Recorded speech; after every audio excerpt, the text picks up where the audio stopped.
Pendant ce temps-là, les frappes israéliennes sur Gaza se poursuivent alors que le Hamas retient toujours 240 otages, dont plusieurs Français.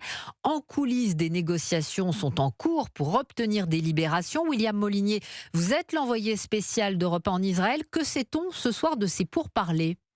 Eh bien, des discussions se poursuivent depuis Doha, même si aucun accord n'a encore été trouvé. Le Qatar mène une médiation en coordination avec les États-Unis. Il s'agit d'obtenir la libération de 12 otages, dont la moitié de nationalité américaine, en échange d'un cessez-le-feu de 3 jours, selon une source proche des négociations. Initiative d'ailleurs saluée par les familles des otages retenus depuis plus d'un mois. Cela fait 33 jours que Samuel réclame devant le ministère des Armées à Tel Aviv la libération de ses proches. Je veux un cessez-le-feu maintenant. N'importe quel cessez-le-feu. Un cessez-le-feu humanitaire, vous l'appelez comme vous voulez, je m'en fiche. Mais c'est dans le but de négocier. Et pendant les négociations, il ne devrait pas y avoir de bombardement. Et le gouvernement doit mettre le Hamas dans les meilleures conditions possibles pour qu'il puisse me rendre ma famille.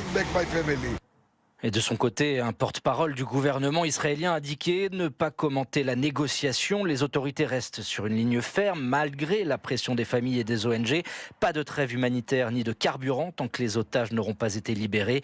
Israël reste concentré à cette heure sur la manœuvre militaire de Tsahal au cœur de Gaza City. William Molinier en direct de Tel Aviv pour Europe 1.